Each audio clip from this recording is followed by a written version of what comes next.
This is what happens when you accept lies. This is why the quote unquote with their Talmudic reasoning always fail, because they're not just trying to hurt us at all. In fact, I don't believe that the Jews are hurting us at all. I don't even think they're a cohesive unit. I think that, and I don't think this is unique.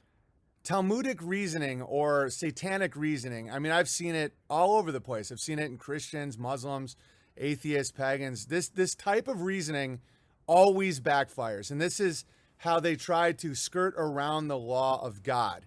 And I love E. Michael Jones. Love E. Michael Jones. Great guy. But I don't think he's willing to admit that the Catholic Church does a very similar thing. You know, E. Michael Jones had a great quote that the Talmud permits what the Torah forbids. And that's awesome, coming from a guy who calls a sterile priest father, doesn't have a beard, brings in a Christmas tree during Christmas. You know, you guys get what I'm saying. The Catholic Church also disregards the Old Testament laws. And Jesus brought the New Testament, but did not disband the old laws. It's almost like building a house. Like the foundation is still there. Like, and so I love E. Michael Jones. I'm just pointing out that we all have this in us. All of us. No man is above the whispers of Satan that says, I have a loophole for you. Oh, you can shave your face now. You can do that, you know. And some things are bigger or smaller than the others. Like you can shave your face or whatever, but it's in the Bible that men shouldn't shave their face. But in the end of the day, it's like, and then it gets all the way up to lie, murder, rape, all that stuff. But Arthur is on my list. You're using all my favorite names. Yeah, Arthur's a great name. I also like Archer. Archie is a great name. I had a great uncle, Archibald, who was a good guy. Very intense. Very intense. Roman Catholic emphasizes the Roman. Yeah, and again, I love a lot of Catholics. I love E. Michael Jones. I think he's a light in this world. I really do.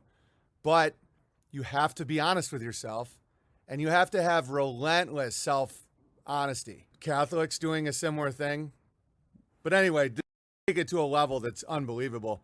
This is what they've done in New York City. Look at how they've tried to get around a law of God. And again, I'm not judging in a certain way, because I have this in my heart too. I've done this in my life.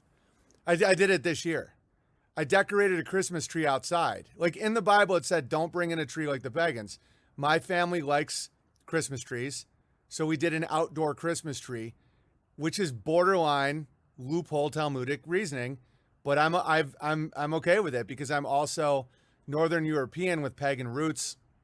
I like the Festival of Lights. It's a great thing to do in a northern homesteading climate. I like Christmas cheer. I like Christmas music. I don't find it evil at all. So, but again, you know, I did decorate a tree this year, and I'm just being honest. You know, the key is just being honest about it with yourself. Like, but watch this to take it to a ridiculous level. In certain parts of Manhattan, you'll notice a fishing line hanging over your head that's easy to miss. So, what's the point of this fishing line? Circling Manhattan from 1st to 126th Street, there's an 18-mile fishing line that's tied to utility poles. It's part of an Eruv, a symbolic fence. According to one of the laws of the Sabbath, if you're an observant, you can't carry things from your private residence into the public domain on Saturday. No keys, no wallet, no MetroCard, nothing. If you have kids, you can't push them in a stroller. Essentially, you're stuck at home. So, the Eruv symbolically extends your private residence into the public domain so you can perform ordinary activities within this symbolic fence. This way, you have the freedom to carry around things without breaking the laws of the Sabbath. It's routinely checked every Thursday before dawn by a rabbi to make sure that it's intact. The concept of the Eruv was established 2,000 years ago to allow realistically follow the laws of the Sabbath. And there are over 200 cities around the world with similar Eruvs. So that's kind of interesting. It's insane. Think about what they're doing, because the reality is they're just atheists. They're worshiping Satan. Oh, how dare you? Dude, just be honest about it. You're not worshiping. Okay, so if your prophet says you can't leave your residence on the Sabbath and do business. So what did they do? They created a residence that's the whole city using a string. Kind of ingenious. It's not, though. It's ridiculous. And so they're like, oh no, we get away with it. You get away with nothing. You get away with nothing. And I'm not a strict Torah guy, So it's like, I don't care that much because I just don't, because you'll never see me be like, oh yeah, I keep the laws of the Torah like by the letter. That's what these are claiming. They're like, hey, we're the special boys. We're keeping the law. No, you're not. You're not. You developed a loophole and no one believes it. It's retarded. And this guy reporting this is like, wow, it's very interesting. So you're now saying that your house is inside that fishing line. You know it's not. I mean, it's just not. It's an exhausting way to live. Yeah, just admit you're breaking God's law.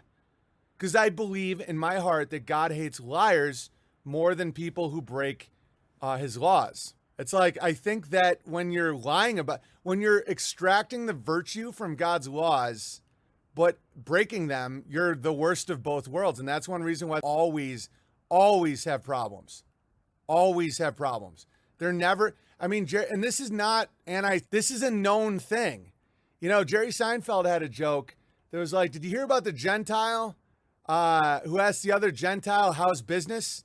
One Gentile says to the other Gentile, how's business? And the other one says, good. That's the joke. Do that. Well, I got my mother-in-law, the cheese isn't coming in. And I got, they're always having a problem. And it's because they do it to themselves. You know, normal people have the ability of just being like, good. They can't. Like if you ask and this is humor. This is not, oh, in Benjamin, the ADL. This is literally humor. In reality, I don't hate me.